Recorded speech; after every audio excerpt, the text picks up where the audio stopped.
Oke, baik. Selamat sore rekan-rekan semuanya. Sore ini kita akan merapat dan kita akan mendengarkan sesuatu yang menarik, presentasi dari Bang Antonius Febrantonius, orang Batak Jakarta ini yang banyak menggunakan media dan mostly menggunakan media jerami di dalam karya seninya, terutama seni lukis, seni kerajinan, seni rupa yang menggambarkan tema-tema Alkitab maupun tema-tema umum, tema-tema ikonografi.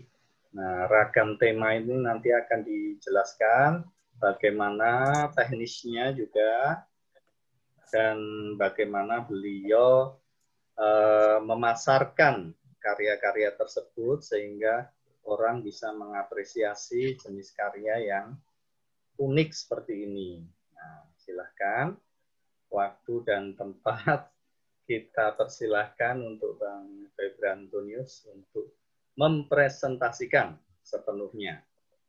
Oke. Oke. Selamat sore.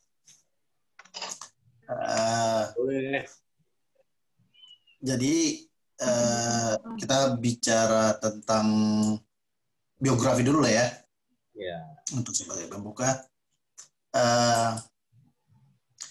saya yang bernama Febrantonius Sinaga, dengan nama label saya Pardurame Art, yang artinya Pardurame itu adalah jerami. Jadi saya adalah anak ketiga dari 5 bersaudara. Nah, 4 itu punya talenta di musik, dan saya sendiri di lukis, di craft. Jadi saya menekuni karya jerami ini dimulai dari kelas 3 SMP sampai sekarang berkisar 25 tahunan. Dan pameran yang telah saya jalanin itu ada berkisar 13 event yang telah saya jalani, dan liputan cetak itu ada berkisar 18 cetakan, dan media TV ada 8.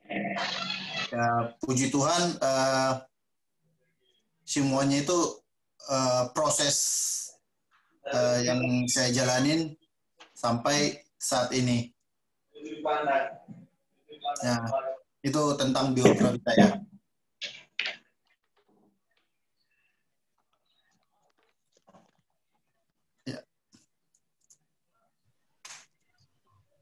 Ya, silakan dilanjutkan.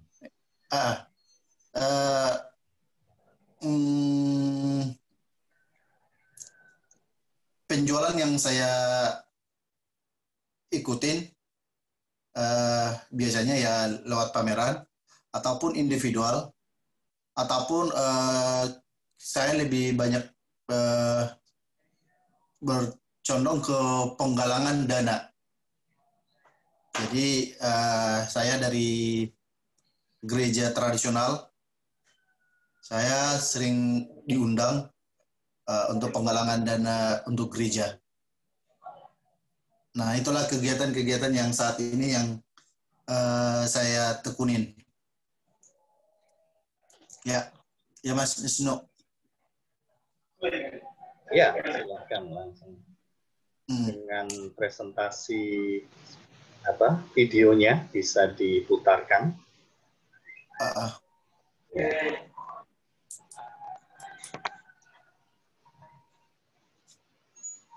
Bisa, Anda? Diputarkan lewat mana, Mas Wisnu? Di sharing ini, share screen. Untuk share saya nggak bisa, Mas Wisnu. Oh, baiklah. Coba ya, saya carikan filenya dulu. Silahkan langsung aja dipresentasikan ragam ininya, tekniknya, teknik artistiknya seperti apa. Iya. Iya. Saya akan mulai dengan berbicara bahan dan alat yang saya pergunakan. Yang pertama, lem Fox. Kita tahu lem Fox, ya, yang putih. Yang kedua, cutter. Yang ketiga, pen cutter. Pen cutter itu ada dua. Satu yang besar, satu yang kecil. Tujuan yang besar itu mengambil garis-garis yang cukup besar, dan yang kecil ini fungsinya untuk mengambil detail. Yang ketiga, yang berikutnya, penggunaan lem. Saya gunakan lem ini. Lem ini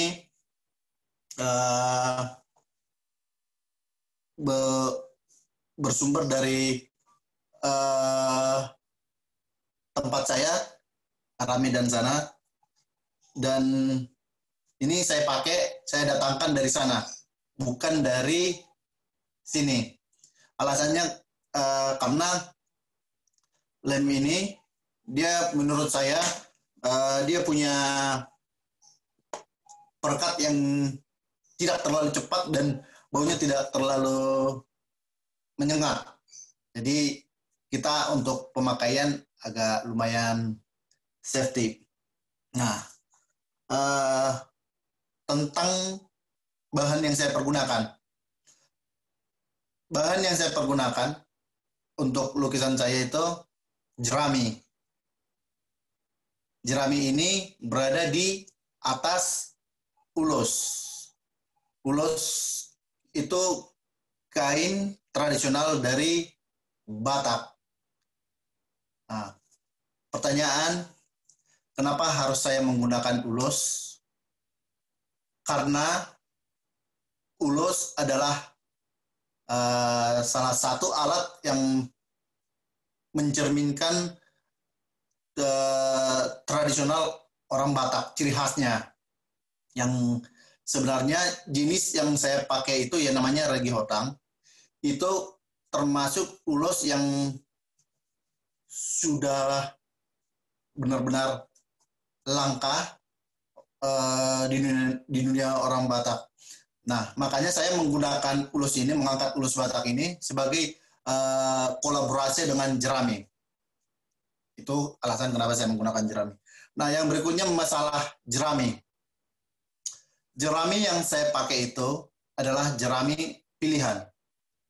Tidak jerami artinya tidak jerami yang asal jerami, bukan.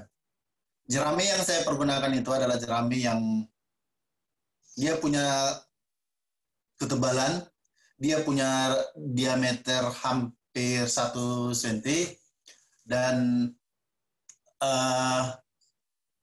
mempunyai bervariasi warna. Ada warna putih, ada warna emas, ada yang bercampur. Nah, kenapa harus jerami pilihan itu? Dia punya kekuatan. Dia punya kekuatan bertahan. Jadi selama saya berkarya hampir 25 tahun, itu masih karya yang pernah saya kerjakan pertama, itu masih saya milikin. Dan itu tidak rapuh dan tidak rusak. Nah, sekarang saya membagikan identitas jerami ini sendiri. Jerami ini sendiri saya ambil awalnya dari kota Tarutung. Tepatnya itu di Spoholon. Dan setelah beberapa tahun kemudian saya mengubah pola pengambilan yang saya lihat sampai saat ini. Nah, ternyata di daerah Jawa, arah Bekasi, Tangerang,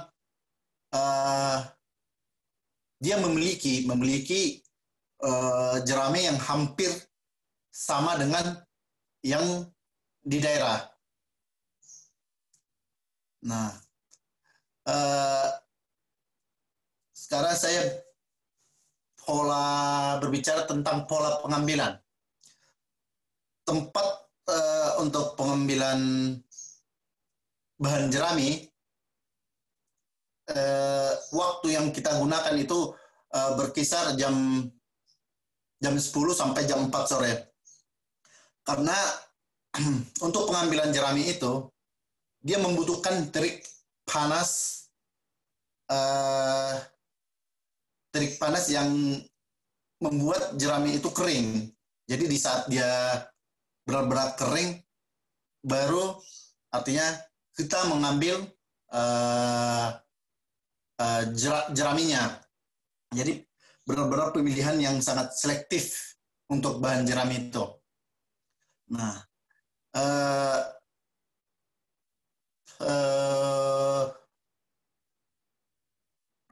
lama untuk pengambilan jerami itu, untuk 1 tahun itu kita harus, untuk stok 1 tahun itu kita harus bisa berjuang di pertengahan persawahan itu berkisar 2 minggu. Nah, itu untuk stok 1 tahun. Jadi bisa jadi kita paling sedikit 1 tahun itu harus berada di tengah-tengah persawahan. Nah, saya kira untuk penjelasan bahan demikian, Mas Wisnu.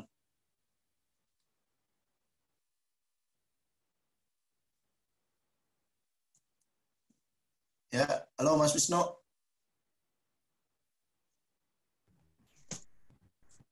Itu boleh tanya?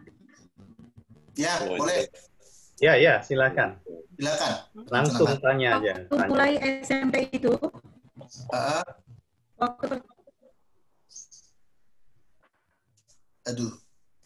waktu pertama kali melihat jerami atau ketemu jerami, itu kan waktu SMP ya. Iya. Nah, bagaimana proses menemukan jerami, kemudian ada gagasan bahwa jerami ini bisa dipergunakan sebagai medium untuk melukis.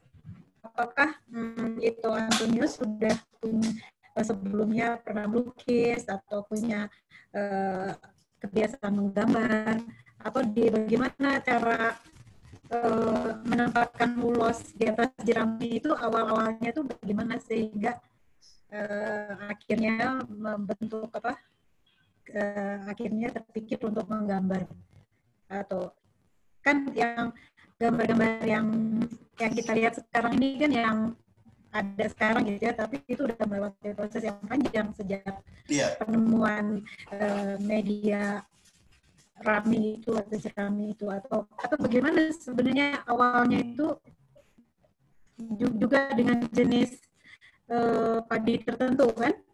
Iya. Raminya itu bisa nggak cerita awal sekali? Ya, inspirasinya dari mana waktu itu sehingga terpikir untuk ini media ini cocok untuk saya pakai ini untuk berkarya. Nah. Awalnya di tahun 92. Tahun 92 itu awalnya dulu di zamannya itu namanya keterampilan sekolah. Nah, di keterampilan sekolah itu kita diajarkan membuat sesuatu itu dari jerami. Jadi di saat itu kita itu masih di zamannya itu masih bergerak di kaligrafi. Jadi saya membuat lukisan itu dengan model kaligrafi, bikin huruf. Nah, setelah bikin huruf dan saat pengerjaan itu kita tidak ada proses, artinya harus jenis jerami ini enggak, tapi dia ambil jerami yang bebas. Nah, tahun berjalan tahun berjalan sampai saya beberapa tahun mengerjakan, ada proses yang harus saya jalanin. Ada perubahan tiap tahun. Artinya yang awalnya itu saya menggunakan kaligrafi, saya pindah ke media batu. Nah, setelah pindah ke media batu, saya pindah ke media tampian enduri, bahasa batanya enduri, pindah ke tampian. Nah, setelah itu saya pindah ke triplek. Nah, di triplek itu saya menggunakan bahan untuk menutupi tripleknya pakai bludru. Nah, setelah saya pakai bludru, saya pindah ke ulos. Nah, tadi saya udah ceritakan kenapa saya terbeban dengan ulos itu, ya karena identitas saya sendiri untuk mengangkat tenunan dari daerah saya. Nah, setelah berjalan, saya dulu menggunakan untuk pelapisnya dia itu pakai vernis. Nah, setelah pakai vernis, ternyata vernis itu mengubah warna dari jerami itu. Nah, setelah terjadi vernis, saya pindah ke penggunaan clear. Nah, sampai sekarang saya menggunakan clear sebagai alat pelindung dari jerami itu sendiri. Gitu. Nah, untuk medianya sendiri, gambar. Nah, ini jenis jerami yang sudah bersih. Ini jerami yang baru saya ambil dari sawah. Jadi ini masih bahan mentah. Ya. Dan untuk proses pertama dari bahan mentah ini kita potong tengahnya ini.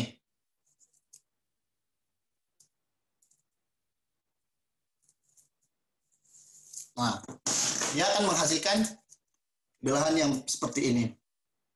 Begitu dia belah, ini kita setrika dengan suhu yang tertentu. Karena kalau dipakai dengan suhu yang panas, dia akan mengubah warna.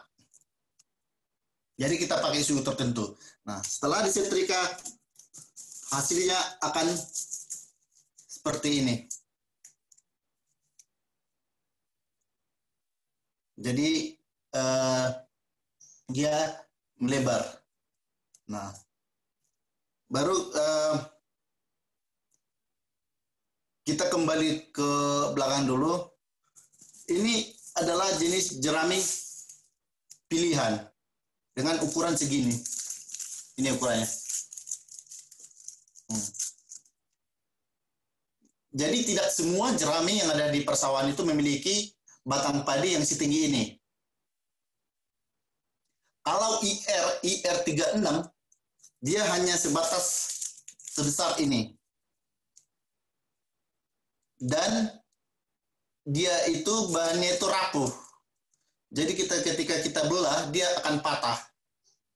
Seperti kertas yang udah kering. Nah, ini yang kita ambil di pertengahan sawah. Dan ini benar-benar pilihan. Nah, ini semua yang saya ambil ini berbeda warna. Padahal satu tempat, ini beda warna. Nah, jadi itu masalah bahan. Sekarang balik lagi ke saudara, pertanyaan berikut biar artinya saya bisa lebih nyambung ininya. Itu Mas Wisnu. Iya, thank you, Bang. Nah, ini banyak sekali berbicara tentang pemilihan bahan baku ya, terutama pemilihan jerami yang bisa dipakai untuk berkreasi. Nah, sekarang yang proses berikutnya adalah bagaimana mengolah bahan baku jerami ke dalam ide-ide visualisasi. Nah, silakan. Nah, Berarti dia proses pembuatan juga lukisan ya? iya, silakan. Jadi saya biasanya ngambil dari, misalnya dari Pinterest ya, Pinterest kalau nggak dari Google, media gambar. Ya, saya ambil dari media gambar, lalu saya print. Sebelum saya print, saya pindahin dia ke namanya Corel, ke Photoshop. Nah, setelah ke Photoshop, saya edit ke yang namanya fotokopi. Nah, setelah saya pindah ke fotokopi, saya okekan, saya ulang kembali. Saya ubah lagi, pindah ke fotokopi, okekan. Nah, itu bisa berulang sampai 5 kali. Itu berulang 5 kali sampai artinya kita menemukan suatu titik kesulitan yang benar-benar membuat kita penasaran. Nah, saya ambil contoh.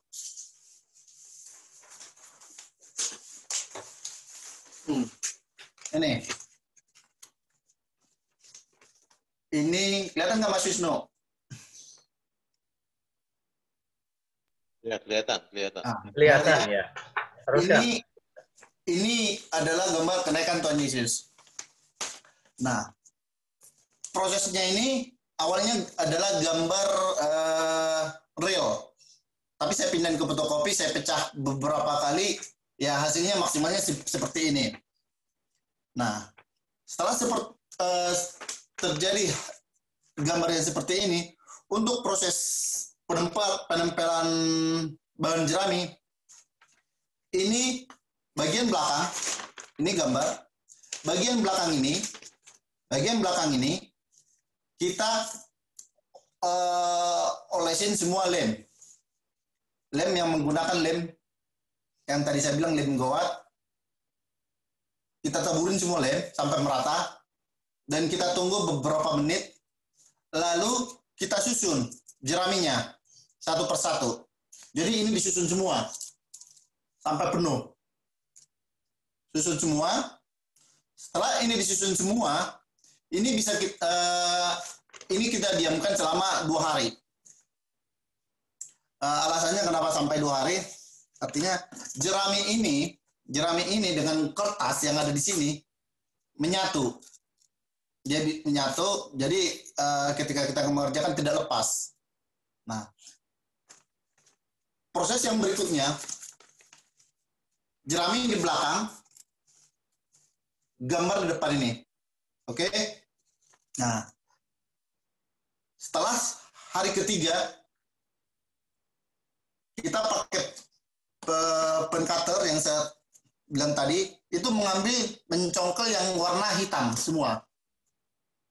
Mencongkel warna hitam. Nah, fungsi yang kecil ini, pisau yang kecil ini mengambil detail-detail yang kecil. Oke, kelihatan nggak Mas Wisnu? Nah, iya, terlihat. Ya. Nah, ini kan pecah nih. Ada pecah nih. Jadi nggak nyatu. Iya. Nah, yang kecil-kecilnya ini kita harus simpan. Karena nanti begitu selesai ini semua ini kita harus susun. Gambarnya ini, yang pecah-pecahnya. Nah, kalau salah satu titik hilang, berarti beda cerita. Udah beda cerita. Nah,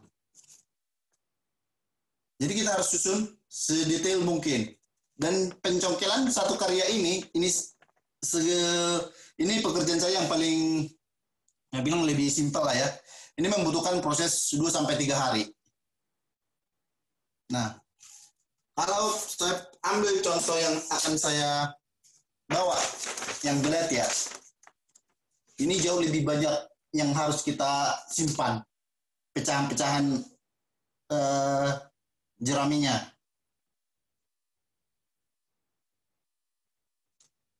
Kita harus harus lebih detail dan lebih sabar untuk mensistem congkel yang hitam. Artinya yang hitam itu harus kita buang. Jadi yang sisa nanti yang sisa yang putih. Nah, setelah hasilnya itu kelihatan jeraminya balik. Di balik ini nanti yang kosong tadi. Karena ini kan kita sudah susun jerami. Jadi ini berupa malnya. Oke. Saya kira itu Mas Wisnu. Ya. Luar biasa ya. Keterampilan sekali ya. Iya. Harus teliti ya. Tidak Ya. boleh ada yang ini ya, miss ya. Kalau miss nanti ini ya, kacau ya. Iya. Dan itu tergantung menu di rumah, Mas Wisnu. Kalau menunya kurang ini agak susah.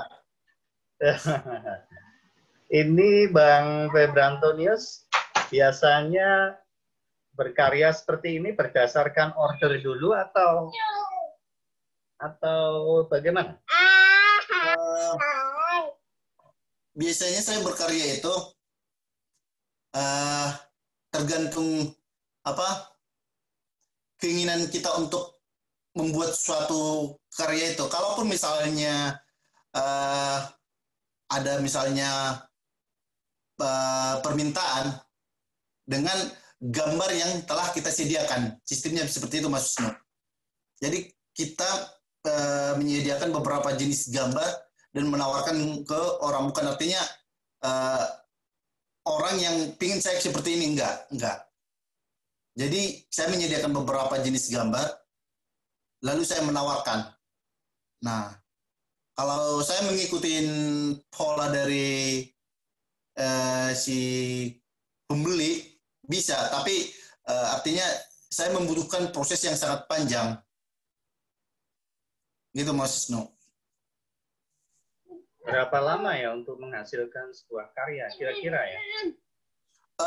Tergantung titik sulinya. Kalau misalnya yang ini lagi mau nih detailnya ini paling banyak lagi. Kelihatan nggak Mas Wisnu? Ya. Nah, Lihat. Nah ini hampir 1 bulan. 1 bulan? Iya. Itu hampir 1 bulan untuk mulai dari masa penempelan jerami sampai 2 hari mendiamkan jerami dengan kertasnya, lalu sampai proses pengerjaan. Proses pengerjaan yang agak menyita waktu banyak. Kalau aspek-aspek warna itu ada yang di expose nggak? Ada yang ditampilkan nggak melalui misalnya di chat gitu? Ada nggak? Nggak ada. Murni alami semua. Nah, intinya sebenarnya untuk menjaga ketahanan dari jerami itu sendiri, makanya untuk pengambilan jerami itu kita pakai di atasnya jam 10 pagi, di bawah jam 4 sore. Jadi maksimal jam 4 sore. Itu menjaga ketahanan jerami. Karena kalau misalnya kita ngambil bahan jeraminya itu posisi basah, itu akan mengubah warna yang gelap dia. Jadi ketahanannya yang gelap ini juga akan cepat rapuh. Pokoknya intinya harus di terik panas. Jadi kita bisa ngambil. Nah, beda lagi kayak gini Mas Wisnu. Ketika kita menempel vertikal, ya, posisi tegak lurus, itu berbeda dengan posisi datar. Itu gambarnya lebih gelap dengan posisi datar. Jadi yang saya pergunakan dia posisi tegak. Artinya kalau dia posisi tegak, warna dari jerami itu keluar. Jadi kelihatan aslinya jerami. Nah, beda dengan jerami pelukis jerami yang dari Malaysia. Malaysia itu sistem cincang. Dan ini diwarnain. Artinya perbandingan saya dengan yang dari Malaysia itu, saya bilang masih sangat jauh prosesnya. Mereka sistem cincang dan nyusun. Jadi memang kita harus menjaga mutu dari bahannya ini. Kalau saya bilang mau ini pengambilan jerami ini lebih susah untuk pembuatan proses pengerjaan satu lukisan seperti ini. Karena ini memakan waktu dan memakan tenaga. Ya. Oke. Luar biasa. Kalau musim hujan, nggak bisa kita ambil jerami ya? Nggak bisa, nggak bisa. Nggak bisa. Iya. Nah, Nah, lalu kombinasi dengan kain ulos itu seperti apa teknisnya? gimana Mas Wisnu? Kombinasi dengan kain ulos itu kombinasinya seperti apa secara teknisnya? Seperti ini. Ini ulosnya. Oh, sebagai latar belakang ya. Latar belakang. Latar belakang ditempelin produk ininya ya, hasil karyanya ya. Iya. Oke. Nah. Itu yang paling sulit itu tulisan ya, teksnya ya. Kenapa Mas Wisnu? Aspek tulisannya itu paling sulit ya membuatnya ya, detailnya ya. Tulisin sih nggak terlalu ini. Yang paling susah itu kalau dia sebesar ya setengah beras, gedenya beras, itu yang paling susah. Itu harus kita jagain. Artinya jangan sampai hilang. Karena itu akan kita tempel kembali ke media itu.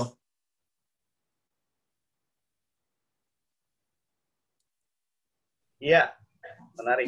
Lalu ide-ide lain misalnya, ide-ide atau gagasan yang tidak berasal dari Pinterest misalnya, ide-ide sendiri yang dikembangkan, ada nggak?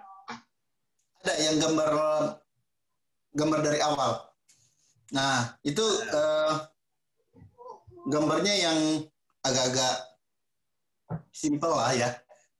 Seperti yang ada di media televisi itu, media TV, itu saya keluarin gambar yang digambar tangan dengan 2 dimensi ya. Gambar topeng Jawa. Jadi dia hanya berupa garis, ya tanpa ada artinya perpecahan dari gambar itu yang harus kita tempel ulang. Jadi dia udah satu tubuh. Nah, Bang Berantonius lebih suka pakai gambar-gambar yang sudah jadi atau kreasi sendiri? Tergantung tantangannya Mas Wisnu. Semakin dia titik kesulitannya semakin tinggi, menurut saya lebih terpacu untuk mengerjakan. Iya, terpacu untuk mengerjakannya. Iya. Dan ketika mengerjakan itu betul-betul menghayati begitu ya? Iya. Begitu detail gitu ya? Iya. Sama seperti kalau berupa seni lukis itu mengecat dengan cat akrilik atau cat minyak itu sudah lupa waktu itu rasa-rasanya ya? Iya. Sama juga ya? Iya. Iya. Mungkin teman-teman lain boleh bertanya jawab langsung aja. Ini ada Bang Yohan, silahkan. Kalau mau bertanya silahkan. Thomas Tioko, boleh. Itu Antonius.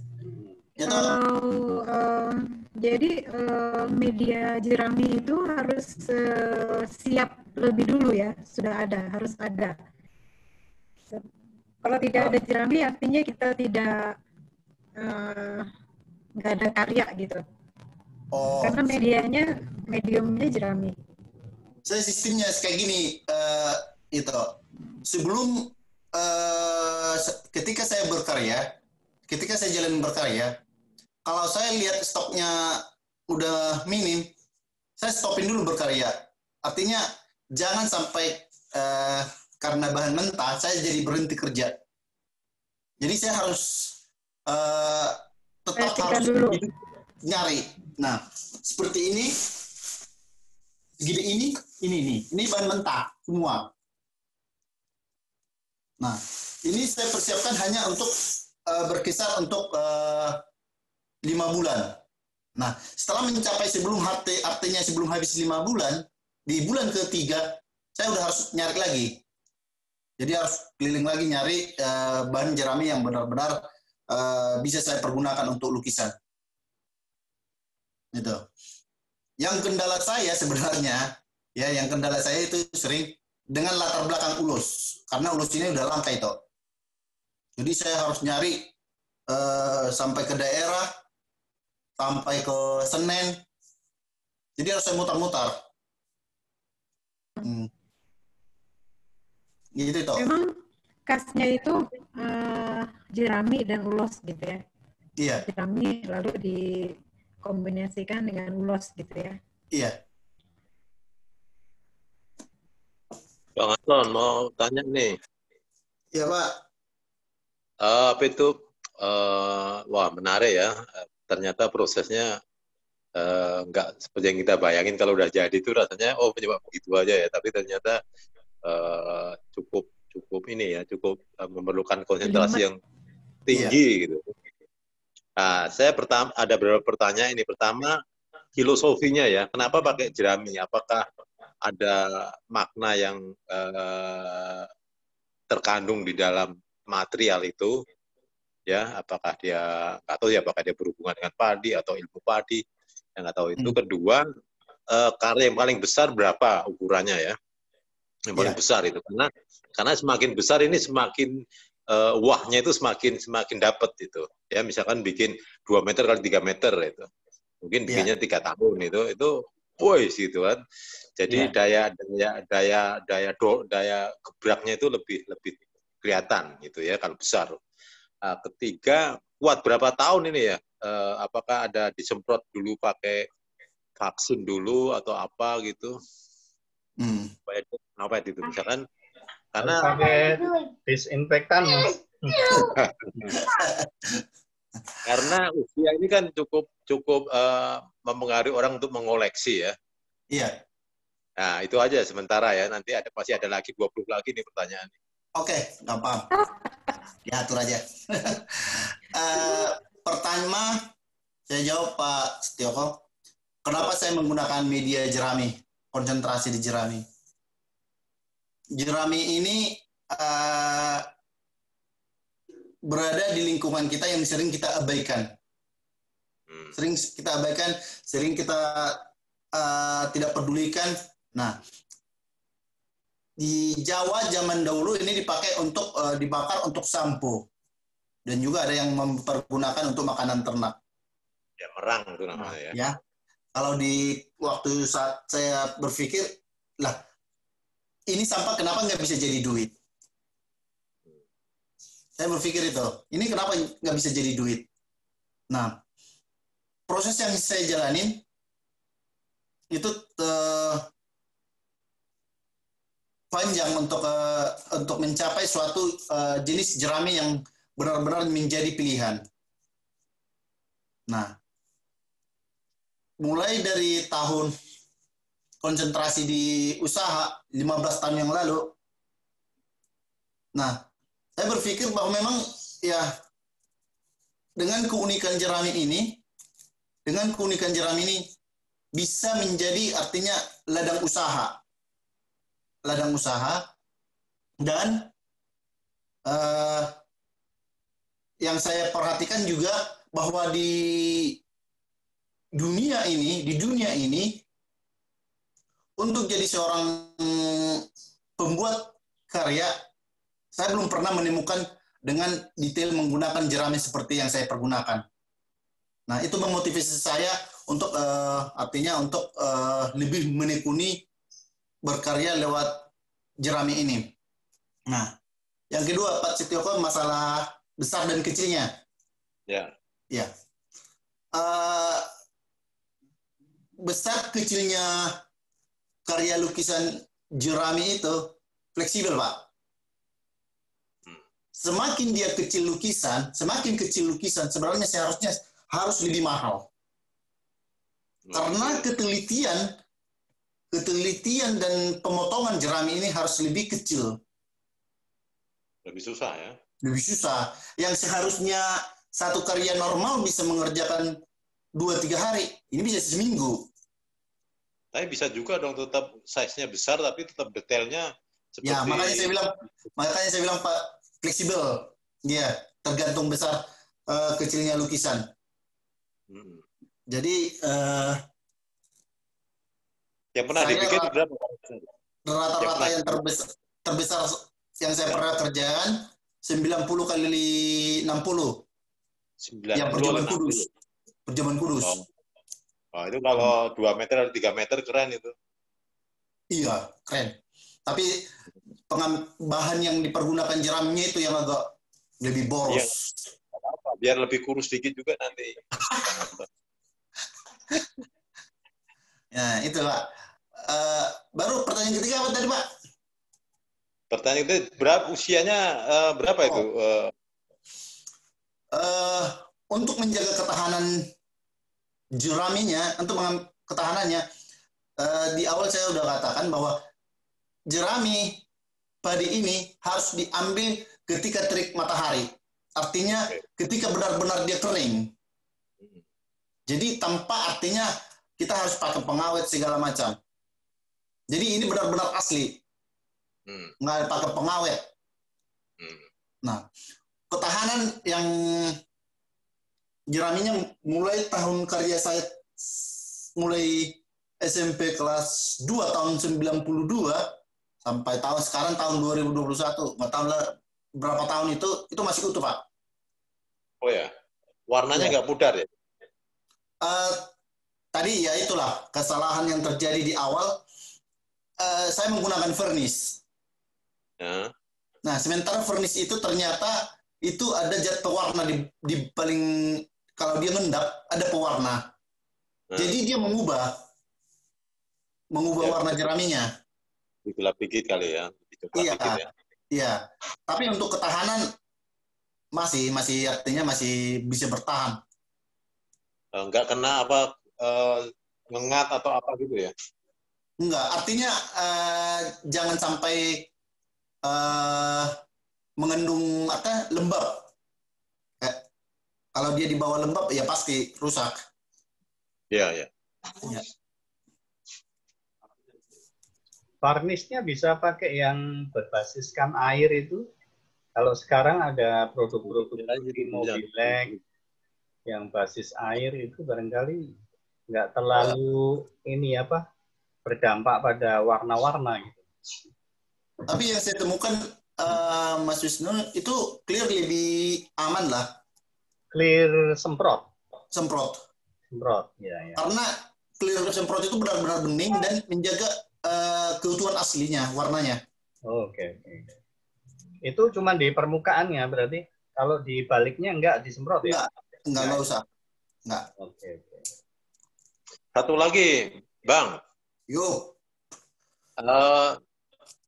Tadi saya lihat tingkat kerumitan itu ketika ada yang harus ditoreh, tapi dia harus disimpan dulu dan ditaruh di tempat yang di mana kita toreh itu kan, benar nggak? Yeah. Kira-kira.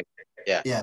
Nah, itu cara menentukan itu harus kembali ke titik lagi ke A, ke B, ke C itu gimana itu? Sementara bentuknya kan beda-beda itu. Iya, kita kasih tanda. Tanda. Iya. Oh, kalau kecil kasih tanda di belakangnya gitu. Iya. A, B, C. Jadi jangan langsung artinya semua gambar langsung kita kerjain. Jadi tinggal disusun lagi. Balikin. Gitu. Itu ada kendala nggak tangannya besar gitu, sementara kerjaannya kecil-kecil gitu? Kan abang badannya besar itu, tangannya kan jari-jarinya gede itu kan. Sulit nggak kalau harus yang kecil-kecil gitu? Sulitnya di perut sih Pak. Kan harus nekuk. Mungkin pakai alat barangkali, ya. Alat apa sih? Barangkali seperti jarum gitu enggak? Kenapa itu? Seperti ngambilnya itu kayak ditotol-totol apa? Kalau pakai jari barangkali agak menyulitkan ya. Sorry Tom, kurang jelas.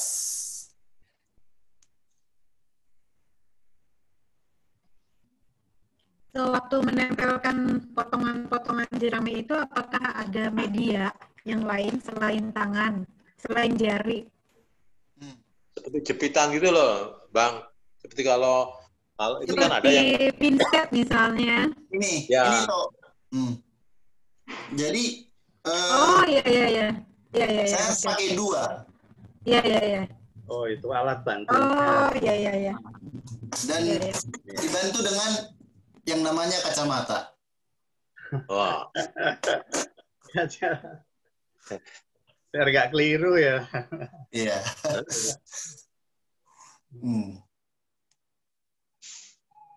Nah, ini Iya. kalau di Indonesia berapa ini komunitasnya? Atau ada berapa perupa yang kira-kira?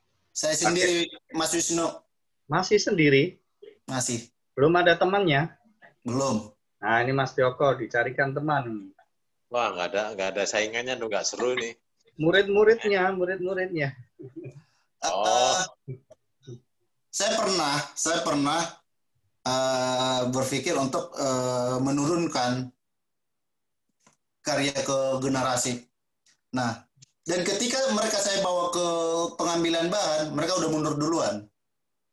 Iya. Karena panas ya, tahan panas, dan pemilihan jeraminya memang harus benar-benar seleksi banget. Nah, sementara untuk makan juga terancam, karena dia di tengah sawah. Untuk pulang juga artinya dia udah harus mikir dulu. Nah, biasanya saya udah bawa bekal ke tengah sawah. Ini yang bikin mahal karyanya saya tahu ini, karena nyari jeraminya susah banget. Iya. Ini. Perjuangan. Jadi saya belum pernah menemukan sosok yang bisa melanjutkan lukisan jerami ini. Nggak usah lah, masih muda, Bang Anton. Nanti siapa tahu 3 tahun lagi ada gitu. Tenang aja. Ya mudah-mudahan lah, mudah-mudahan. Nah, sama ini, Bang. Tadi kan Mas Wisnu udah sedikit nyinggung tentang tema ya. Kalau ini kan kita tadi berbicara tentang media dan teknik. Nah, sekarang kita masuk mungkin ke tema ya, ke apa tuh yang mau diangkat dengan media ini gitu kan. Nah, memang kalau saya lihat sebagian besar ya, enggak semua ya, ada kecenderungan untuk itu mengambil foto terus nggak ada satu keinginan untuk mengembangkan dari segi temanya gitu ya. Ada beberapa karya yang memang artinya saya kerjakan sendiri. Nah. Saya gambar ulang, tapi saya lebih mengikuti pola marketing. Jadi permintaan orang lebih banyak di gambar ini saya okekan. Nah, kalau misalnya gini Pak Setioko, kalau saya sendiri keinginan saya untuk bergerak, saya bikin gambar dari selera saya. Nah, sayangnya itu Pak, jeraminya numpuk. Padahal artinya kalau kita nggak rawat, ya pasti rusak. Jadi saya hanya mengeluarkan beberapa karya dari tangan saya sendiri yang saya gambar, saya simpan. Nah. Misalkan tema kota Jakarta gitu, itu kan sebetulnya menarik, kota modern tapi diekspresikan dengan bahan yang sangat natural gitu. Jadi kontras. Apa nggak kepikir gitu untuk nanti kalau nggak kepikir saya yang bikin loh nanti.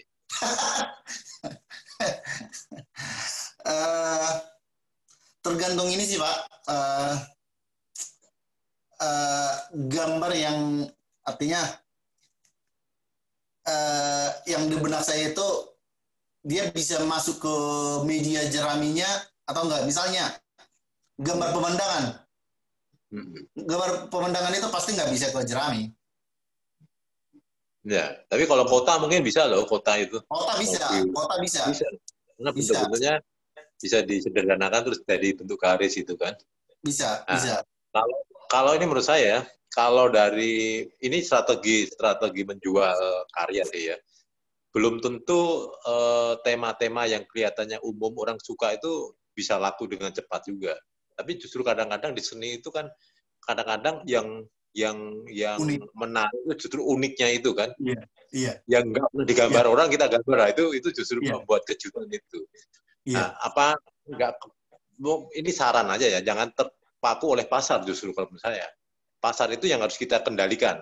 Artinya kita giring pasar itu. Iya. Ya seperti tadi, misalkan saya bikin The Last Supper gitu, tapi saya pindah aja Yesusnya nggak di tengah, tapi di samping gitu. Itu kan di samping ada muatan baru, tapi itu kan bikin semacam kejutan, semacam sesuatu yang kok berani ya Yesus nggak di pusat gitu loh, tapi di pinggir. Nah, kenakalan itu kadang-kadang diperlukan hingga karyanya bisa lebih menarik, plus lah gitu. Oh ya, seperti misalkan Tuhan Yesus itu kenapa harus seperti brewok atau apa nggak ada yang wajahnya sendiri kasih mahkota duri gitu loh. Iya. Ya kan? Tapi beda ya. Nah, nanti paling yang beli istrinya kalau Mas Anton tuh. Saya ada 50-50, Pak. 50-50 artinya saya ada gambar artinya di religius sama di gambar sekuler. Nah, tapi yang sekuler ini saya jarang untuk publikasi. Dan di luar itu sekuler itu apa? Contohnya apa sekuler? Kayak naga. Apa? Naga, oke. Terus? Naga, kuda, harimau. Oh ya, ini tema-tema yang disukai oleh orang-orang Chinese ini ya. Iya. Keberuntungan gitu-gitu ya, nilai-nilai itu ya. Nah, pinter nih cari pasar. Ini sebetulnya Bang, ini kita tukar pikiran aja ya. Artinya religiusitas sebuah karya itu nggak tergantung dari kita, misalkan kita gambar salib atau kita gambar Tuhan Yesus pakai itu belum tentu juga bisa mengekspresikan sesuatu yang religiusitas. Iya.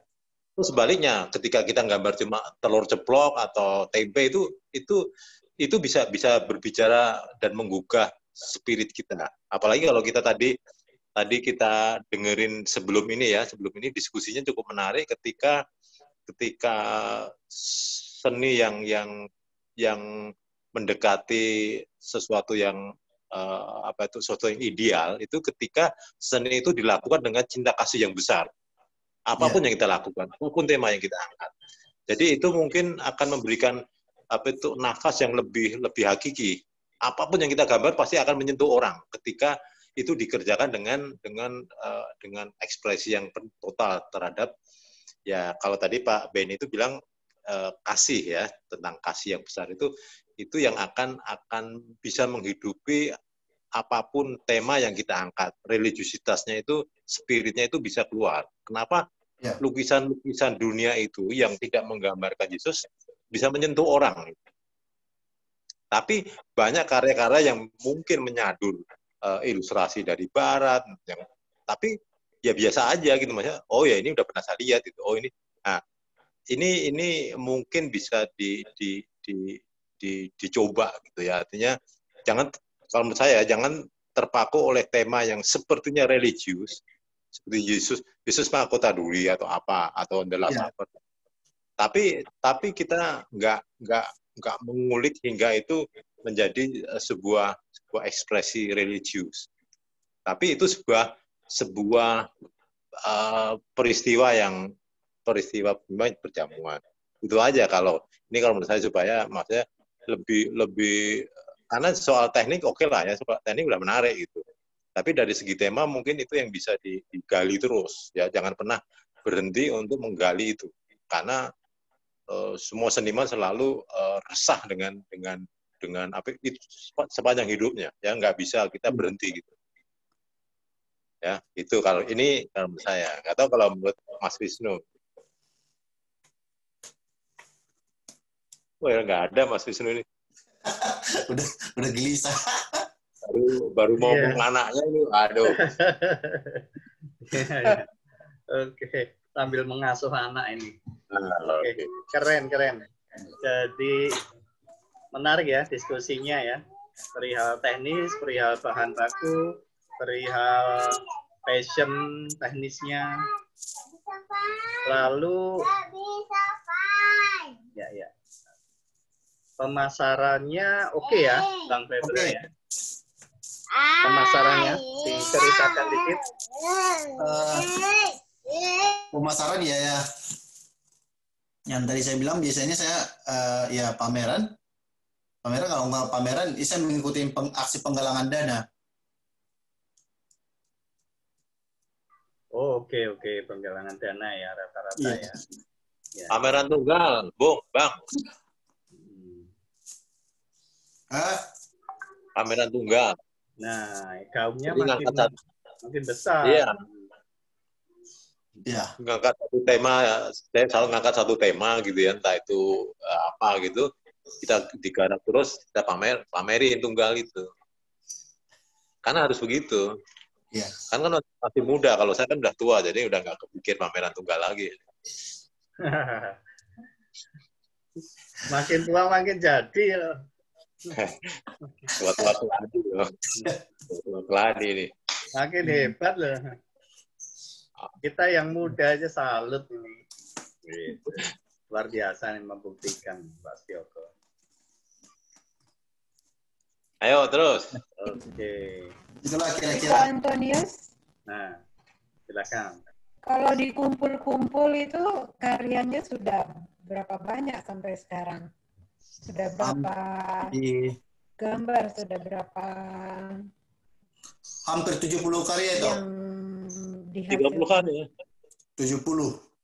70, oke. Memang hidup dari sini ya, Bang ya?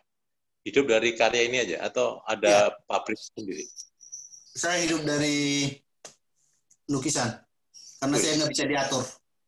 Wih. Nggak bisa diperintah. Istri bekerja atau gimana? Kerja, Mas Wisnu. Nah, ada backup-nya berarti. Jadi saya 3 tahun guru. Oh, pernah jadi guru? Guru craft. Di mana? Di SMP? Sekolah Golden International School di Bekasi. Di Bekasi. Craft apa itu? Craft ini juga? Craft jerami juga? Enggak, bebas. Bebas, apa aja. Bebas. Kenapa nggak dilanjutkan itu ya? Korban lukisan. Lebih condongkan hati pada pelukis ini ya, jerami ya. Karena untuk membagi waktunya agak susah juga, Mas Wisnu. Iya, kegiatan formal memang menyita sekali kalau bagi para seniman khususnya ya. Keren lah.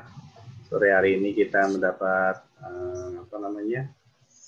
insight, pencerahan yang bagus tentang seni jerami dan kombinasinya dengan tradisionalitas budaya Bataknya. Keren. Tadi seperti yang sudah banyak dikasih masukan oleh Pak Stioko, terutama ya pengembangan tema itu menjadi penting sekali. Apalagi kita akan berpameran yang bertemakan kau rasa beta rasa. Nah, ini pertanyaannya bagaimana tema ini bisa digarap dalam media ini. Nah, ini coba Antonius punya strategi apa? Yang itu ya, yang nyuri gitu. Ya. Yang Galatia itu ya. Ya, yang Galatia untuk pameran. Awalnya saya lihat satu karya lukis di Painters. Saya lihat dia agak-agak gimana ya. Tangan ini memang ya dia hanya sebatas coretan mulus dari kanvas. Nah, saya coba pindahin ke Photoshop, saya edit, saya hancurin gambarnya, dan berkisar proses sampai 3 hari proses pengerjaan itu di Photoshop. Ternyata saya menemukan di tangan itu banyak titik sulitnya. Nah, dari melihat titik kesulitan itu saya makin, artinya di hati saya ya kenapa saya nggak coba yang artinya yang benar-benar dia memiliki banyak titik kesulitan yang sangat banyak. Nah, artinya ada suatu kerinduan untuk lewat tema yang bertolong-tolongan kita harus cerminkan lewat gambar. Jadi untuk mempromosikan ke dunia luar itu bahwa memang ya tema itu lewat tangan itu Mas Nino. Sekali lagi nih, Bang, itu kalau frame-nya harus pakai kaca ya, kalau nggak tahan ya. Kenapa Pak? Frame-nya harus dikacain gitu ya, nggak bisa diekspos tanpa pelindung kaca gitu. Takutnya debu Pak. Debu ya? Ya sentuhan. Ya. Bisa rusak ya? Ya. Oke. Oke teman-teman, terima kasih untuk Bang Febri Antonius Sinaga yang sudah berbagi dengan kita semua. Mestinya hal-hal seperti ini, kreativitas seperti ini bisa lebih lebih disambungkan dengan generasi-generasi muda supaya kreativitas semacam ini bisa berlanjut bahkan dikembangkan gitu ya lebih lagi. Nah, thank you untuk teman-teman yang hadir di sini.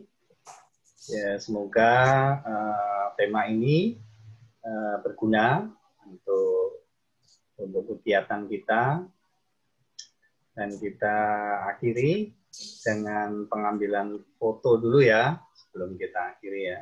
Silakan Mbak Ita ditampilkan dulu fotonya supaya kita bisa berfoto. Tadi ada peserta ini sudah ini ya, live. Ya. Tadi ada Yoman tapi udah keluar. Itu dari mana Mbak Ita? Yang dari Timor kelihatannya ya.